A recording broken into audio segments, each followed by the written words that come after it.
یا ایھا الناس کہہ کر رب نے کیا حکم دیا، یا ایھا الذین آمنوا کہہ کر اللہ نے کیا خطاب کیا، ہمیں کوئی معلوم نہیں۔ رب العالمین ہم سے مخاطب ہیں اور ہم کتنے غافل ہیں، خدا کے احکامات کی طرف توجہ نہیں کرتے۔ پھر کہتے ہیں گھر میں برکتیں نہیں، رزق میں برکت نہیں، ساس بہو کا جھگڑا، باپ بیٹے کا جھگڑا، بھائی بھائی سے دست و گریبان۔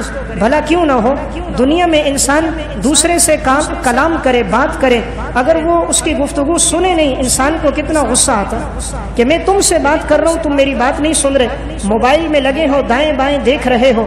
زمین اور آسمان کا خالق رب السماوات والارض، ساتوں زمینوں آسمانوں کو پیدا کرنے والا، 18,000 قسم کی مخلوقات کو جس نے بنایا، وہ خدا ہم سے خطاب کر رہا ہے، ہمیں حکم دے رہا ہے، ہم سے گفتگو کر رہا ہے، لیکن ہمیں نہیں معلوم وہ رب ہمیں کس بات کا حکم دے رہا ہے۔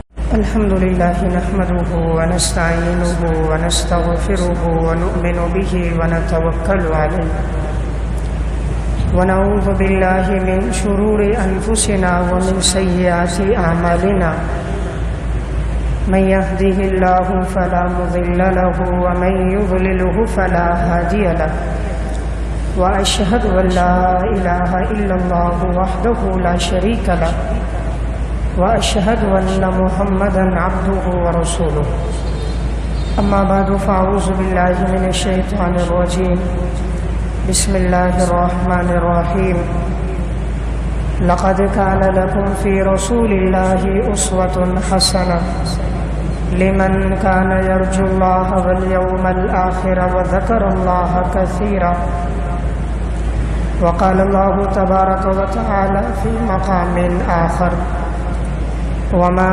آتاكم الرسول فخذوه وما نهاكم عنه فانتهوا وقال النبي صلى الله عليه وسلم تركت فيكم أمرين لن تضلوا ما تمسكتم بهما كتاب الله وسنة رسوله وقال النبي صلى الله عليه وسلم لا يؤمن أحدكم حتى يكون هواه تبعا لما جئت به وقال النبي صلى الله عليه وسلم كل أمتي يدخلون الجنة إلا من أبى قيل ومن أبى يا رسول الله قال من أطاعني دخل الجنة ومن عصاني فقد أبى صدق اللہ العظیم۔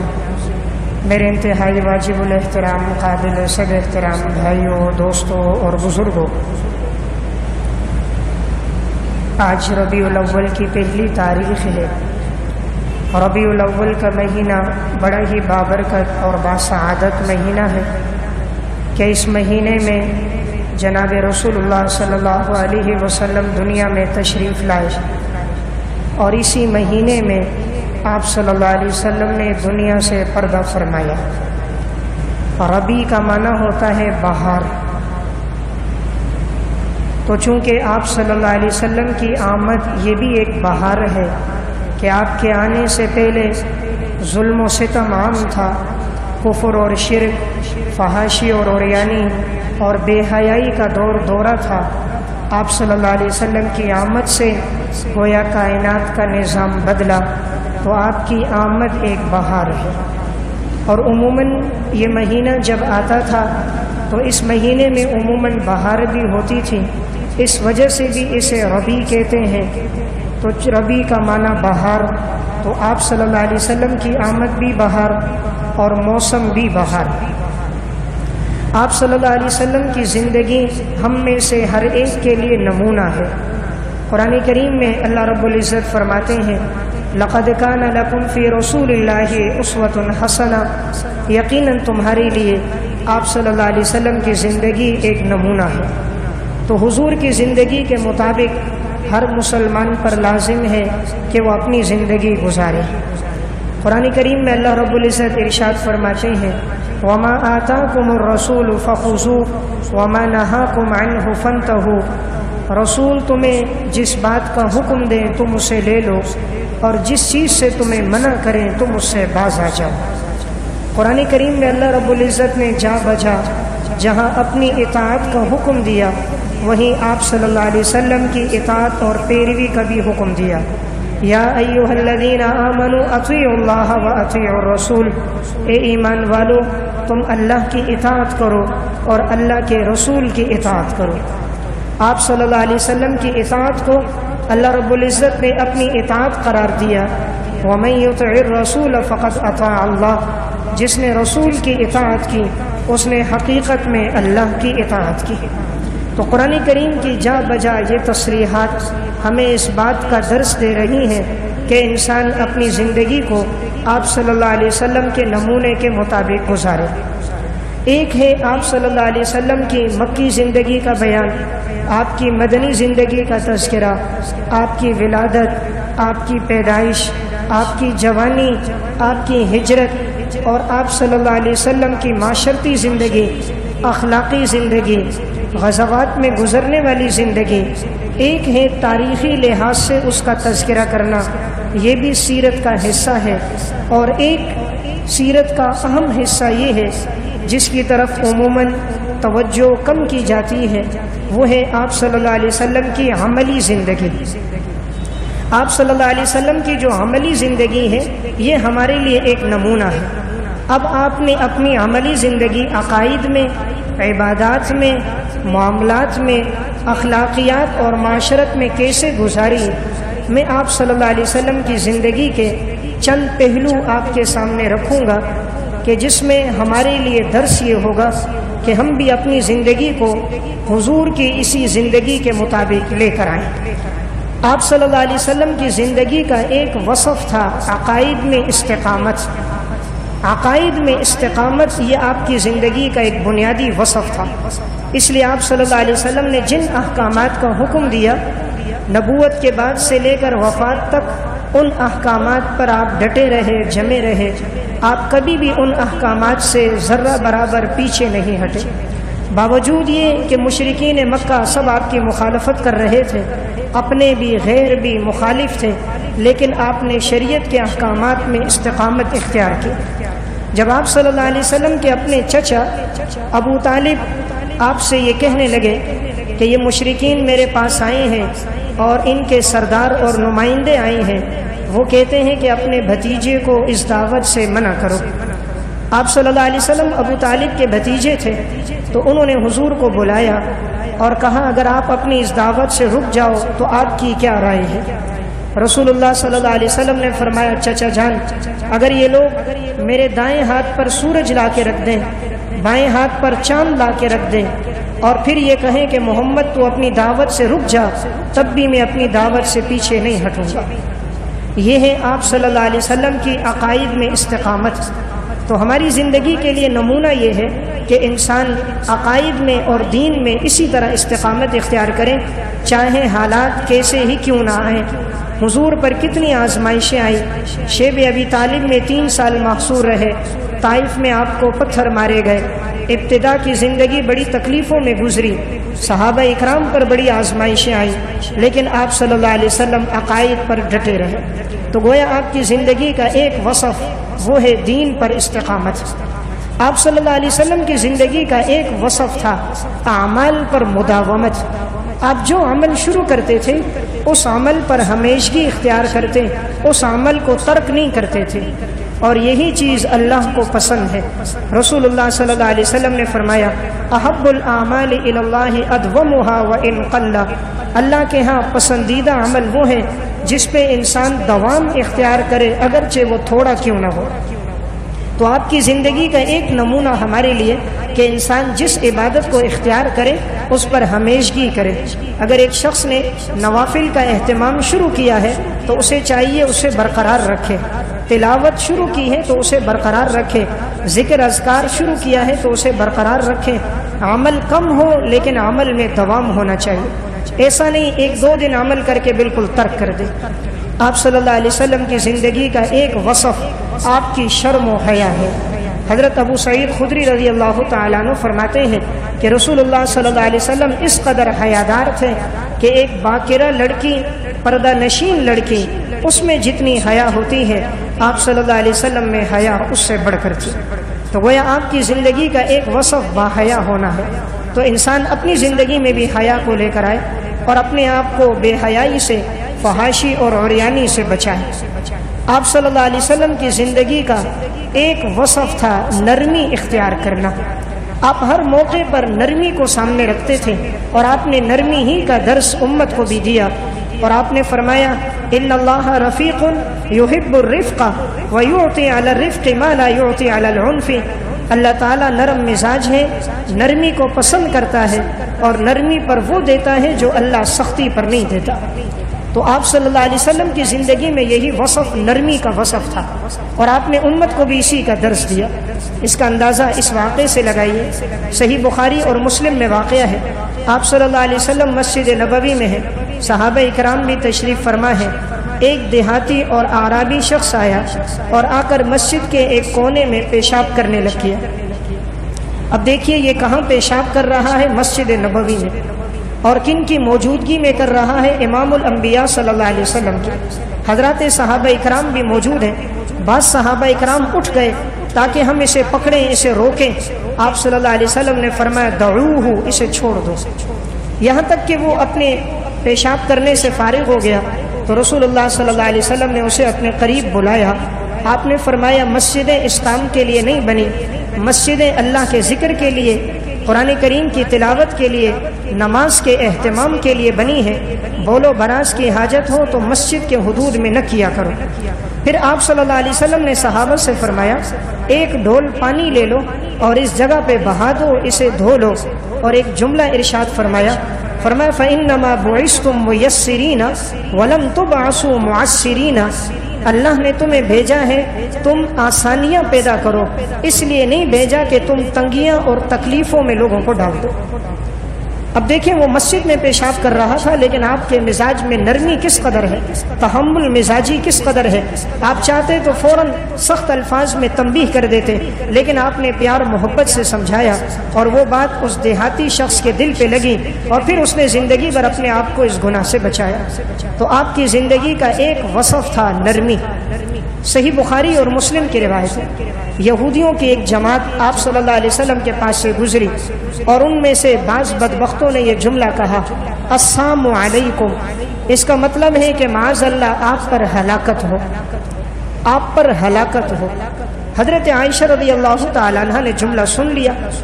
حضرت عائشہ رسول اللہ صلی اللہ علیہ وسلم کی زوجہ ہیں، تو انہوں نے فوراً غصے میں یہ جملہ کہا کہ وعلیکم السلام، تمہارے اوپر لعنت ہو، تمہارے اوپر ہلاکت ہو، ولعنہ اللہ وغضب اللہ علیکم، اللہ کی لعنتیں ہو تم پر، اللہ کا غصہ اور غضب ہو تم پر۔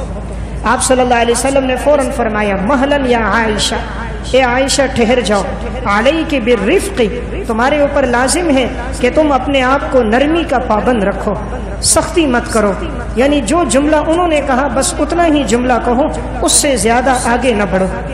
دیکھیں یہود نے کہا ہلاکت ہو، ام المومنین کا کہنا ٹھیک تھا، انہیں آپ صلی اللہ علیہ وسلم سے محبت تھی، فرط محبت میں انہوں نے دو جملے اور بڑھا کر کہا تم پر اللہ کی لعنت ہو، اللہ کا غضب ہو۔ آپ نے فرمایا نہیں، نرمی کو اختیار کرو۔ یعنی اس حالت میں بھی آپ کی زندگی میں نرمی اور اعتدال، کیا آپ نے فرمایا اعتدال سے آگے نہیں بڑھنا۔ تو گویا حضور کی زندگی کا ایک وصف کیا ہے کہ انسان ہر موقع پر اپنے آپ کو نرمی کے ساتھ جوڑ کے رکھے، سختی سے اپنے آپ کو بچائے۔ صحیح مسلم میں روایت ہے، معاویہ بن حکم رضی اللہ تعالیٰ عنہ فرماتے ہیں کہ انہیں معلوم نہیں تھا کہ نماز میں باتیں کرنے سے روک دیا گیا۔ ابتدائی اسلام میں چونکہ اجازت تھی، نماز کے دوران سلام کا جواب دینا، ضروری بات کرنا، آگے چل کے چلے جانا اجازت تھی، آہستہ آہستہ یہ تمام چیزیں منع ہو گئی۔ تو ایک دن یہ معاویہ بن حکم نماز میں آئے، کسی شخص کو چھینک آ گئی تو انہوں نے نماز کے دوران اس کا جواب دیا۔ تو کہتے ہیں مجھے بعض صحابہ اکرام گھور کے دیکھنے لگے، میں نے ان سے کہا تمہاری ماں تمہیں گم کر دے، تمہیں کیا ہو گیا، تم مجھے گھور گھور کے دیکھ رہے ہو؟ تو کہتے ہیں انہوں نے اپنی ران پہ ہاتھ مارا، اشارہ تھا وہ مجھے چپ کرا رہے تھے کہ خاموش ہو جاؤ۔ کہتے ہیں یہاں تک کہ میں خاموش ہو گیا۔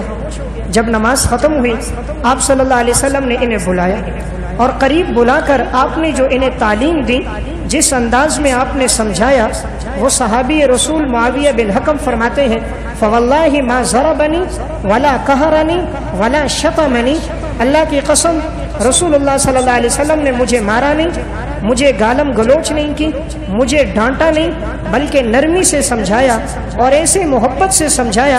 فواللہ ما رأیت معلما قبلہ ولا بعدہ احسن تعلیما منہ. اللہ کی قسم، میں نے آپ صلی اللہ علیہ وسلم سے بہترین معلم نہ آپ سے پہلے دیکھا نہ آپ کے بعد دیکھا. اب دیکھیں، نماز کے دوران اس نے گفتگو کی ہے، آپ نے نرمی سے سمجھایا نماز کے دوران باتیں مت کرنا، اس کی اجازت ختم ہو گئی. نماز میں صرف اللہ کی طرف متوجہ رہنا ہے، اللہ کا ذکر اور حمد و ثنا اور تلاوت کرنی ہے. تو آپ نے بڑی محبت اور پیار سے سمجھایا. تو یہ آپ کی زندگی کا وصف تھا، نرمی اور تحمل مزاجی. تو ربیع الاول کا تقاضا یہ ہے انسان اپنی زندگی میں حضور کے اخلاق لے کر آئے، آپ صلی اللہ علیہ وسلم کا اسوہ حسنہ اپنی زندگی میں لے کر آئے. آپ صلی اللہ علیہ وسلم کی زندگی کا ایک وصف ہے تحمل، برداشت. یہ آپ کی زندگی میں کس قدر ہے اس کا اندازہ اس واقعے سے ہوتا ہے جو سیرت ابن ہشام میں اور سبل الہدی والرشاد میں ہے کہ رسول اللہ صلی اللہ علیہ وسلم جب طائف گئے ہیں اور آپ نے طائف والوں کو جا کر دعوت دی، بجائے یہ کہ وہ لوگ ایمان لاتے، چلو ایمان نہ بھی لاتے تو یہ ایک مہمان تھے، عرب سے آئے تھے، ان کا اکرام کیا جاتا. انہوں نے بجائے اکرام کرنے کے بھی اوباش لڑکوں کو لگایا اور انہوں نے آپ صلی اللہ علیہ وسلم کو اتنے پتھر مارے کہ آپ کا جسد اثر لہو لہان ہو گیا اور آپ کے جسم سے خون بہنے لگ گیا اور آپ کے نالین مبارکین خون سے تر ہو گئے. اس موقع پر فرشتہ آ گیا، فرمایا یا رسول اللہ حکم دو. پہاڑوں کا فرشتہ تھا، میں دونوں پہاڑوں کو ملا کر ان لوگوں کو صفحہ ہستی سے مٹا دوں. لیکن آپ صلی اللہ علیہ وسلم نے فرمایا نہیں، اللہم اہد قومی فانہم لا یعلمون. اے اللہ میرے قوم کے لوگوں کو ہدایت دینا، یہ لوگ نہیں جانتے. تو دیکھیں، دین کی خاطر ہمیں کبھی پتھر نہیں لگا، ہم پر کوئی تکلیف نہیں آئی، لیکن امام الانبیاء پر اتنے پتھر لگے کہ آپ کا جسم لہو لہان ہو گیا. پھر بھی زبان پر بد دعا نہیں تھی، آپ نے ہدایت کی دعا کی. فرمایا اگر یہ لوگ ایمان نہیں لائے، ان کی نسلوں میں آئیں گے وہ ایمان لائیں گے. اور وہی ہوا، ان کی نسلوں میں آنے والے لوگوں کو اللہ نے ایمان کی توفیق دی.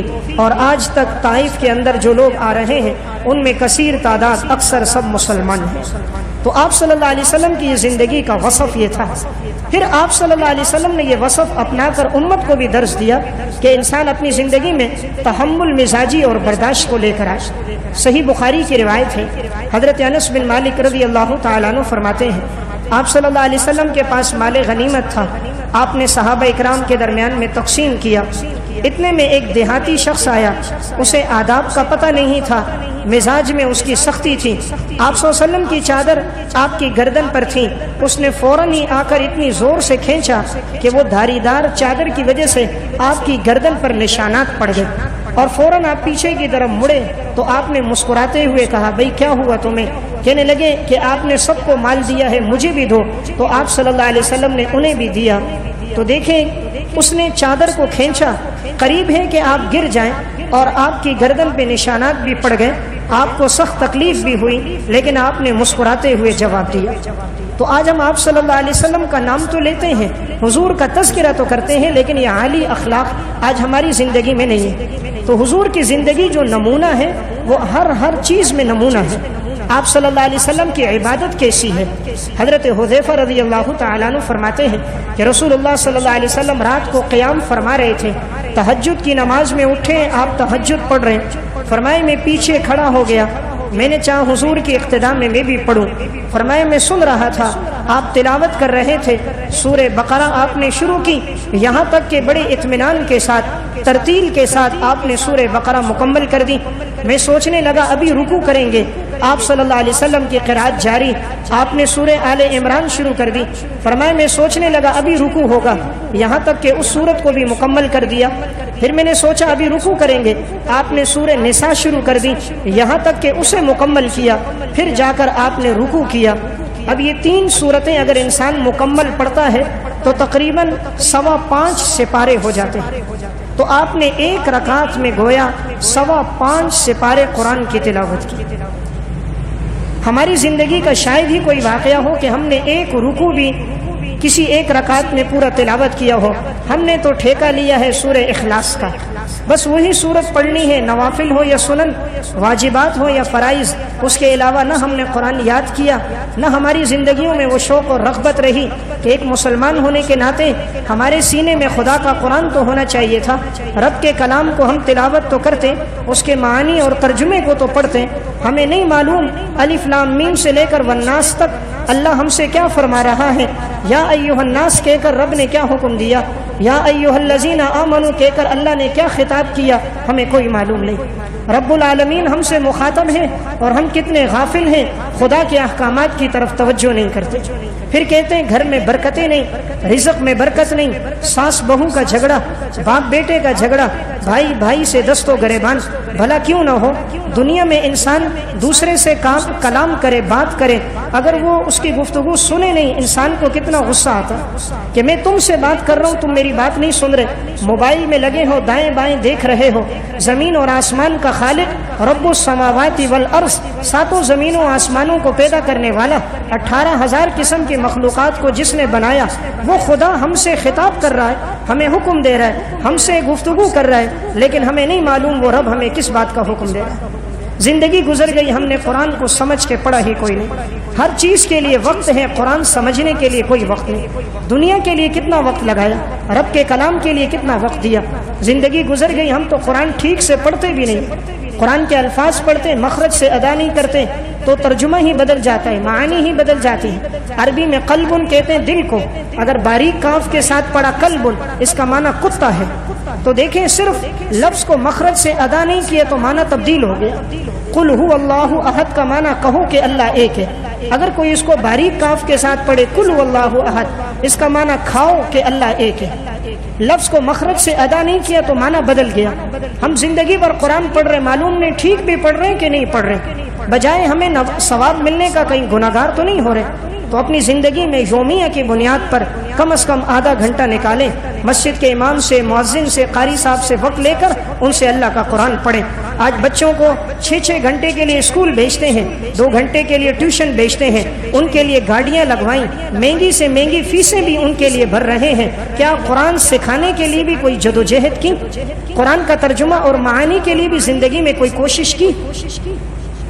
رب کا کلام سیکھنے کے لیے وقت نہیں، انسانوں کی لکھی ہوئی کتابیں پڑھنے کے لیے وقت ہے، دنیا اور معاش کے لیے تو وقت ہے، جس سے انسان کی زندگی بنے گی، ابد الآباد کی اور قبر کی زندگی بنے گی، اس کے لیے کتنا وقت نکالا۔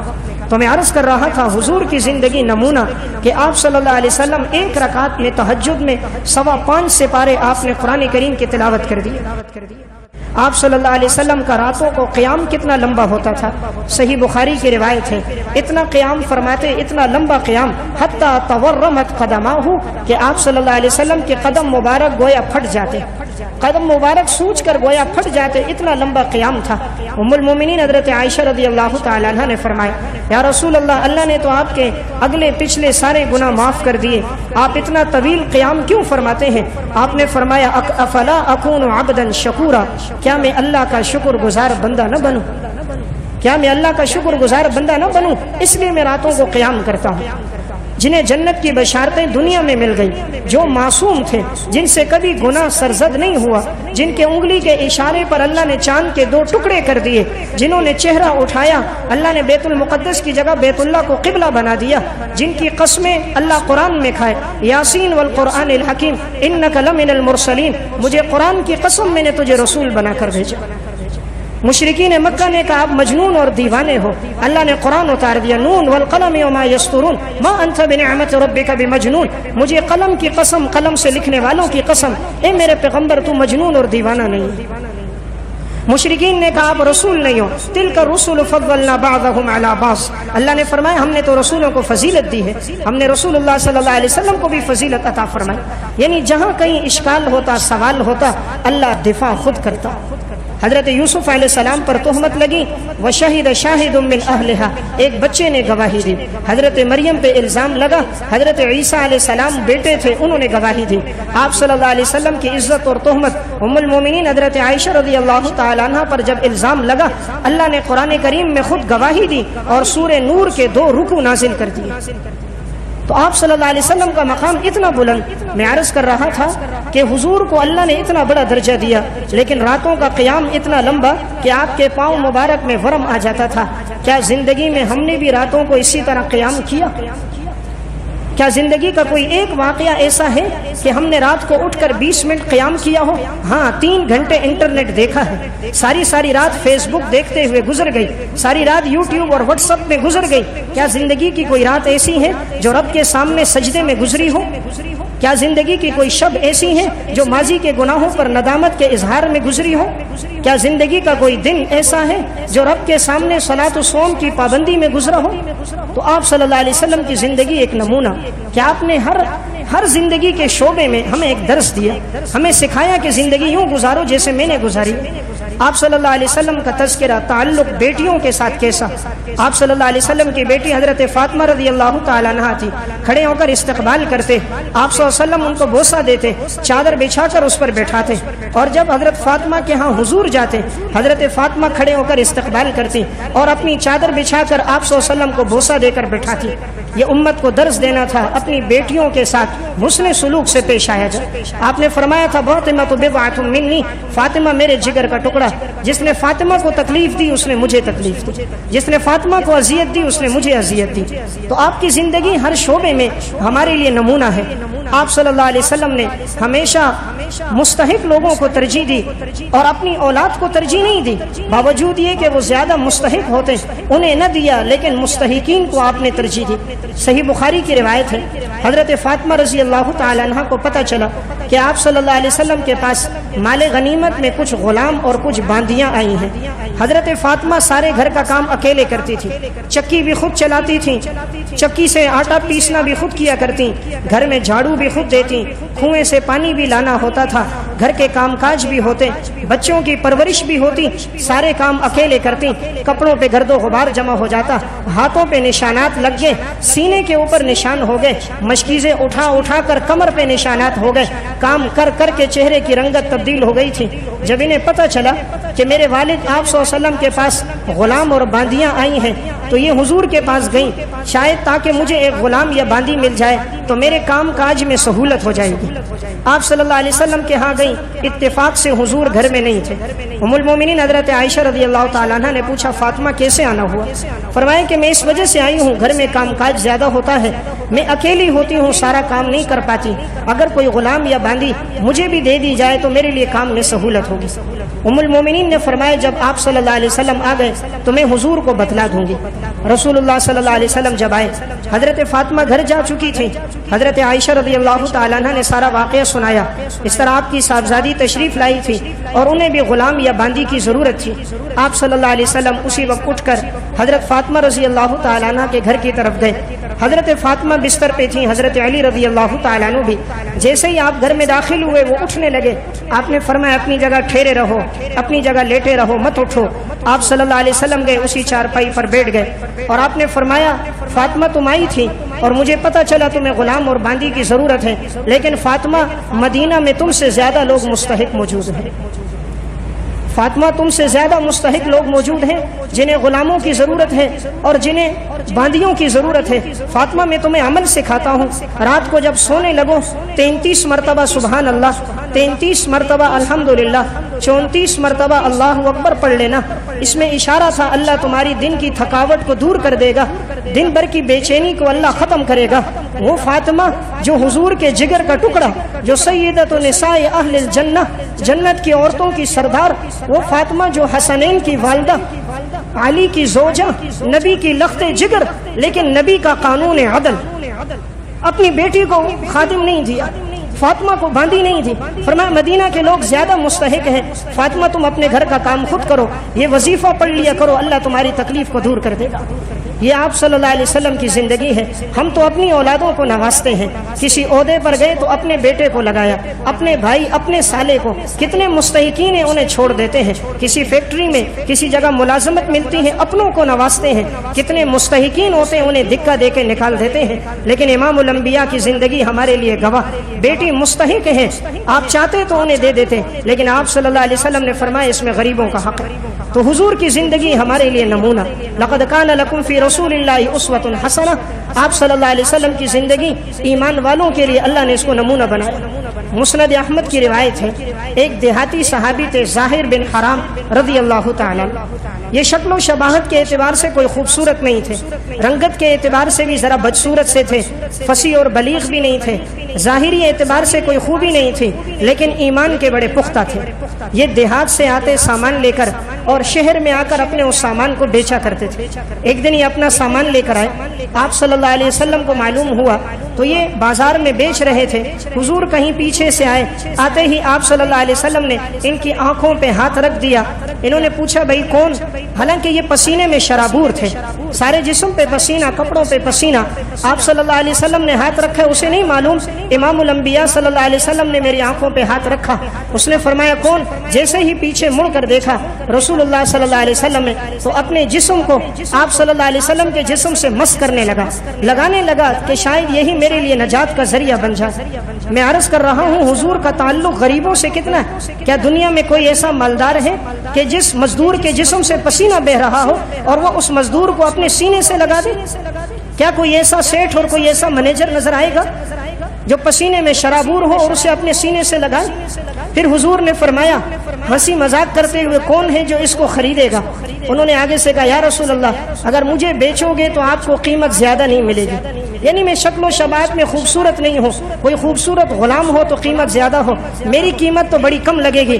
آپ نے فرمایا ظاہر تم اللہ کے ہاں بڑے قیمتی ہو، دنیا والوں کی نظر میں چاہے تمہاری قیمت نہ ہو، خدا کے ہاں تمہاری بڑی قیمت۔ اللہ کے ہاں قیمت اعمال کی ہے، حسن و جمال کی نہیں۔ اسی لیے ابو لہب جہنم میں جا رہا ہے، بلال حبشی جنت میں جا رہا ہے۔ اللہ تعالیٰ حسن کو نہیں دیکھتا، ورنہ ابو لہب سے زیادہ خوبصورت کوئی نہیں تھا۔ حضرت بلال حبشی رضی اللہ تعالیٰ عنہ ظاہری اعتبار سے بڑے بدصورت تھے، لیکن اللہ نے مقام کیا دیا۔ آپ نے فرمایا بلال تیرے قدموں کی آہٹ میں نے جنت میں اپنے سے آگے محسوس کی۔ تو میں عرض کر رہا تھا حضور کا اپنے غلاموں کے ساتھ کیا تعلق ہے، آپ صلی اللہ علیہ وسلم کا مزدوروں کے ساتھ آپ کا کیسا تعلق اور محبت ہے۔ صحیح مسلم کی روایت ہے، رسول اللہ صلی اللہ علیہ وسلم ایک جگہ سے گزر رہے ہیں، آپ نے دیکھا کہ ابو مسعود رضی اللہ تعالیٰ عنہ، یہ ایک صحابی ہیں، یہ اپنے غلام کو تنبیہ کر رہے تھے، مار رہے تھے، غصہ کر رہے تھے۔ آپ صلی اللہ علیہ وسلم کی ان پر نگاہ پڑ گئی، آپ نے ایک جملہ کہا اعلم ابا مسعود، اعلم ابا مسعود فإن اللہ اقدر علیک منک علی ھذا الغلام، اے ابو مسعود جتنی تجھے اس غلام پر قدرت ہے تیرے رب کو اس سے کئی گنا زیادہ تیرے اوپر قدرت ہے۔ جب تیرا رب تیری خطاؤں پہ چشم پوشی کرتا ہے تو بھی اس کی غلطیوں سے درگزر کر۔ انسان کے پاس تھوڑا سا اقتدار ہوتا ہے فرعون بن جاتا ہے، رب کے پاس سلطنت ہے لیکن وہ کتنا حلیم بردبار ہے، فوراً سزا نہیں دیتا، آنکھیں غلط دیکھتی ہیں بینائی نہیں چھینتا، کان غلط سنتے ہیں سماعت نہیں لیتا، قدم گناہوں کی طرف چلتے ہیں طاقت نہیں کھینچتا، زندگی حرام میں گزرتی ہے زبان سے ذائقہ نہیں لیتا۔ اور انسان کے پاس ذرا سی طاقت آ گئی اور مزدور 5 منٹ تاخیر سے آ جائے، ماں بہن بیٹی کی گالیاں دے دیتے ہیں، دکان سے اور فیکٹری سے نکال دیتے ہیں، فلاں دن چھٹی کیوں کی، فلاں کام میں تاخیر کیوں کی۔ حضور کی زندگی گواہ۔ آپ نے فرمایا ابو مسعود اللہ تعالیٰ تیرے اوپر اس سے زیادہ قدرت رکھتا ہے۔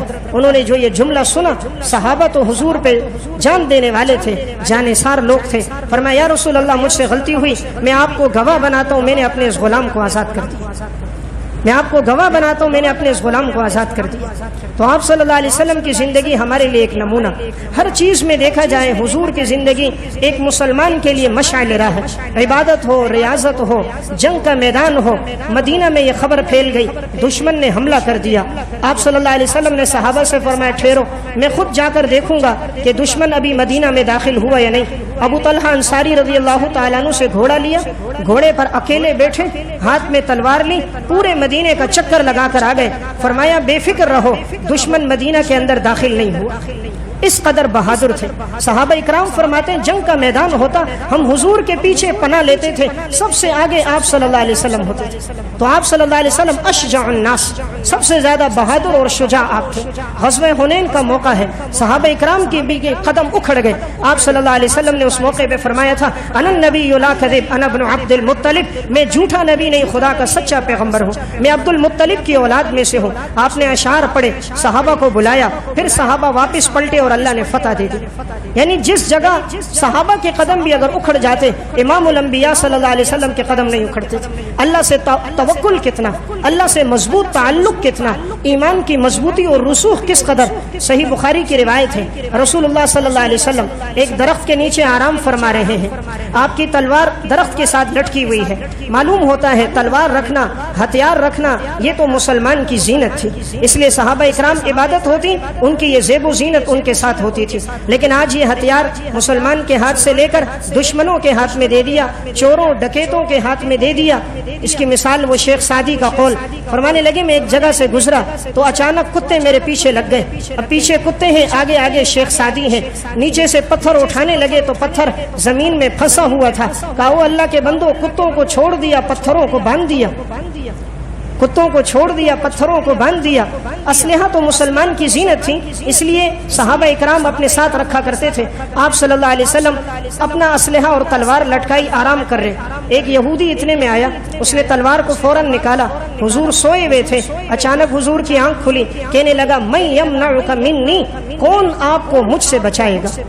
صحابہ اکرام چونکہ دائیں بائیں سو رہے تھے، آرام کر رہے تھے، غزوے سے لوٹے تھے، تھکے ماندے تھے، تو اب دیکھنے والا کوئی نہیں، صرف آپ صلی اللہ علیہ وسلم ہے. اس نے کہا کون بچائے گا. آپ کی زبان پر تھا اللہ. بس لفظ اللہ کی ادائیگی کی، اس مشرک کے اوپر فوراً کپ کپی طاری ہو گئی، جسم سے پسینہ چھوٹنے لگ گیا، ہاتھ سے تلوار نیچے گر گئی. آپ صلی اللہ علیہ وسلم نے تلوار اٹھائی، فرمایا فمن یمنعک منی، اب تجھے مجھ سے کون بچائے گا. لیکن آپ کے عالی اخلاق تھے، آپ نے اس کو معاف کر دیا. عرض کرنے کا مقصد آپ کا توکل کتنا ہے. ہر مشکل موقع پر سب سے پہلی نگاہ آپ صلی اللہ علیہ وسلم کی اللہ پر جاتی تھی. آپ صلی اللہ علیہ وسلم غار کے اندر ہیں، سارے مشرکین باہر موجود ہیں، انہیں معلوم نہیں حضور اس غار سور میں ہیں. ذرا سا نیچے جھکتے تو وہ دیکھ لیتے. حضرت ابو بکر صدیق رضی اللہ تعالیٰ عنہ نے آپ صلی اللہ علیہ وسلم سے غار میں کہا یا رسول اللہ، اگر یہ لوگ جھکے تو کہیں ہمیں دیکھ نہ لیں. آپ نے فرمایا کہ لا تحزن ان اللہ معنا، ابو بکر غمگین نہ ہو، اللہ ہمارے ساتھ ہے. ایمان کا رسوخ کتنا ہے. ہر مشکل موقع پر سب سے پہلی نظر اللہ پر. آج تو مسلمان کی پہلی نظر تعلقات پر. کہتے ہیں کوئی مشکل آ گئی، کوئی بات نہیں، فلاں ڈی ایس پی سے میرا تعلق ہے، فلاں ڈی آئی جی سے ہے، اتنی دولت ہے، اتنا پیسہ ہے میرے پاس، فلاں عہدہ میرے پاس موجود ہے. مسلمان اسباب پر جاتا ہے. امام الانبیاء کی زندگی سب سے پہلی نگاہ اللہ پر تھی. غزوہ بدر کا معرکہ، 313 مسلمان، 1000 کا لشکر کفار کا. مسلمان کے پاس کوئی ہتھیار نہیں، کفار کے پاس ہر قسم کے ہتھیار موجود ہیں. آپ صلی اللہ علیہ وسلم سجدے میں گر گئے اور اللہ سے گڑ گڑا کر اتنی دعا مانگی، اتنی دعا. ابو بکر صدیق رضی اللہ تعالیٰ عنہ کہتے ہیں آپ کے کندھے سے چادر نیچے گر گئی، اللہ سے دعا کر رہے ہیں اے اللہ آج یہ چھوٹی سی جماعت ہے، اگر اس کو شکست ہو گئی قیامت تک زمین پہ تیرا نام لینے والا کوئی نہیں ہوگا. اے اللہ اگر اس کو شکست ہو گئی قیامت تک زمین پہ نام لینے والا کوئی نہیں ہوگا. اے اللہ ان کی مدد فرما. امام الانبیاء کے آنسو گرے، اللہ نے آسمان سے 3000 فرشتے مدد کے لیے اتارے. 3000 فرشتے اللہ نے مدد کے لیے اتارے. یا آپ صلی اللہ علیہ وسلم کا اللہ سے تعلق تھا. ایمان والوں کو ایک درس دینا تھا. ہر مشکل موقع پر سب سے پہلی نگاہ اللہ کی طرف. تکلیف میں سب سے پہلے جس چوکھٹ پہ جھکنا ہے وہ خدا کی چوکھٹ ہے. مشکل موقع پر سب سے پہلے جس در پہ آنا ہے وہ رب کا در ہے. جب سے مسلمان نے خدا کا در چھوڑا، صدقہ خیرات چھوڑی، سجدہ چھوڑا، تلاوت چھوڑی، یہ پریشان ہو گیا. جب تک مسلمان اس سے تعلق رکھتا تھا وہ 2 رکعت نماز پڑھتا تھا، اللہ سمندر میں راستے بنا دیتا تھا. وہ 2 رکعت نماز پڑھتا تھا اور ایک گندم کے دانے سے اتنا آٹا نکلتا تھا کہ گھر کے اندر تمام برتن بھر جاتے تھے. تعلق تھا رب کے ساتھ. تو میں عرض کر رہا تھا حضور کی زندگی ہمارے لیے ایک نمونہ ہے. ہر چیز میں ہم دیکھیں آپ صلی اللہ علیہ وسلم نے کیسی زندگی گزاری.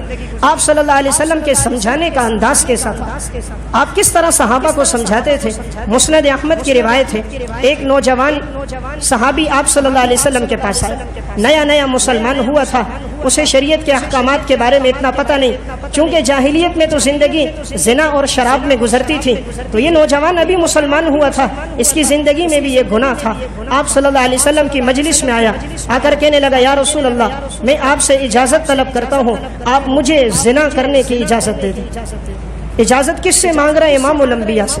کہاں مانگ رہا ہے؟ مسجد نبوی میں، جہاں ایک نماز کا ثواب 50,000 کے برابر۔ یہ آج کا کوئی ہوتا کہتا مسجد سے نکال دو، بے ادب ہے، اسے معلوم نہیں گناہ کی اجازت مانگ رہا ہے۔ کتنے ہی ہم اس پہ فتوے لگا دیتے، لیکن آپ صلی اللہ علیہ وسلم نے قریب بلایا۔ آپ کے سمجھانے کا انداز کیسا تھا؟ قریب بلایا اس نوجوان کو اور اس کی طرف دیکھا اور فرمایا مجھے یہ بتاؤ، کیا تم یہ برداشت کرتے ہو کہ تمہاری ماں کے ساتھ کوئی یہ حرکت کرے؟ کیا تم برداشت کرتے ہو تمہاری ماں کے ساتھ کوئی زنا کرے؟ انہوں نے کہا کہ نہیں، میں اس چیز کو برداشت نہیں کرتا۔ آپ صلی اللہ علیہ وسلم نے دوسری بات بیان فرمائی، فرمایا کیا تم یہ برداشت کرتے ہو تمہاری بیٹی کے ساتھ کوئی یہ حرکت کرے؟ کہا یا رسول اللہ میں یہ برداشت نہیں کرتا۔ آپ نے تیسری بات فرمائی، کیا تم یہ برداشت کرتے ہو تمہاری بہن کے ساتھ کوئی زنا کرے؟ فرمایا یا رسول اللہ میں یہ برداشت نہیں کرتا۔ آپ نے چوتھا جملہ فرمایا، کیا برداشت کرتے ہو تمہاری خالہ کے ساتھ کوئی یہ حرکت کرے؟ کہا یا رسول اللہ نہیں برداشت کرتا۔ آپ نے پانچواں جملہ کہا، کیا تم برداشت کرتے ہو تمہاری پھوپھی کے ساتھ کوئی یہ حرکت کرے؟ فرمایا یا رسول اللہ میں یہ نہیں برداشت کرتا۔ آپ نے فرمایا جیسے تم نہیں کرتے، لوگوں کی بھی وہ مائیں ہیں، وہ بیٹیاں ہیں، وہ بہنیں، خالائیں اور پھوپھیاں ہیں، وہ بھی برداشت نہیں کرتے۔ قریب بلایا، آپ نے اس کے سینے پر اپنا ہاتھ رکھا اور ایک دعا دی، اللہم طہر قلبہ وحسن فرجہ واغفر ذنبہ۔ اے اللہ اس کے گناہوں کو معاف کر دے، اے اللہ اس کے دل کو پاکیزہ کر دے، اے اللہ اس کو پاک دامن بنا دے۔ امام الانبیاء کی دعا تھی۔ حضرت انس بن مالک فرمانے لگے وہ دن ہے اور اس کی موت کا دن ہے، کبھی ہم نے اس صحابی کو آنکھ اٹھا کر مدینے میں چلتے نہیں دیکھا۔ بدنظری تو دور کی بات، زنا تو دور کی بات، ہم نے کبھی اس کو پھر نگاہ اٹھا کر مدینہ میں چلتے بھی نہیں دیکھا۔ تو میں عرض کر رہا تھا حضور کے سمجھانے کا انداز بھی کیسا، اجازت مانگنے والا زنا کی اجازت مانگ رہا ہے، سمجھانے کا انداز بھی کیسا، کتنی محبت سے سمجھایا، سینے پہ ہاتھ رکھ کر دعا کر دی، اور رب بھی اپنے نبی کی لاج رکھتا ہے، اور پھر اللہ نے اس کے دل کو بھی کیسا پاکیزہ کر دیا۔ زندگی گزر گئی، اس نے کبھی آنکھ اٹھا کر نہیں دیکھا۔ ہمارے لیے بھی ایک مشعل راہ ہے، ہم آج آنکھیں اٹھا کر دیکھتے ہیں، چوکوں پہ کھڑے ہو کر، چوراہوں پہ کھڑے ہو کر، سڑکوں پہ کھڑے ہو کر، اسکول کالج یونیورسٹیوں کے سامنے کوئی لڑکی گزر رہی ہو، نگاہ اٹھا کر دیکھتے ہیں، معاذ اللہ کوئی سیٹی مار رہا ہے، کوئی میسج لکھ رہا ہے۔ تھوڑی دیر کے لیے سوچو، اگر تمہاری بہن کو کوئی سیٹی مارے کیا برداشت ہے؟ تمہاری ماں کو کوئی پیچھے سے تانا کسے برداشت ہے؟ تمہاری بہن کو کوئی پیچھے سے پتھر مارے کیا برداشت ہے؟ جو حرکتیں آج ہم کر رہے ہوتے ہیں، اگر یہ میری ماں بہن بیٹی کے ساتھ ہو جائے مجھے برداشت نہیں، تو یہ گزرنے والی بھی کسی کی ماں ہوگی، یہ گزرنے والی بھی کسی کی بہن اور بیٹی ہوگی۔ تو حضور کی زندگی مسلمان کے لیے نمونہ ہے کہ وہ اپنی زندگی کو اسی کے مطابق لے کر آئے۔ تو ربیع الاول کے مہینے کی آج پہلی تاریخ ہمارے لیے گویا آج کے اس پورے بیان میں نے جو درس دینا چاہا وہ یہ تھا، ہم اپنی زندگی کو حضور کی زندگی کے مطابق لے کر آئے، پھر ہم دنیا میں بھی کامیاب ہیں اور آخرت میں بھی کامیاب۔ اللہ ہم سب کو عمل کی توفیق عطا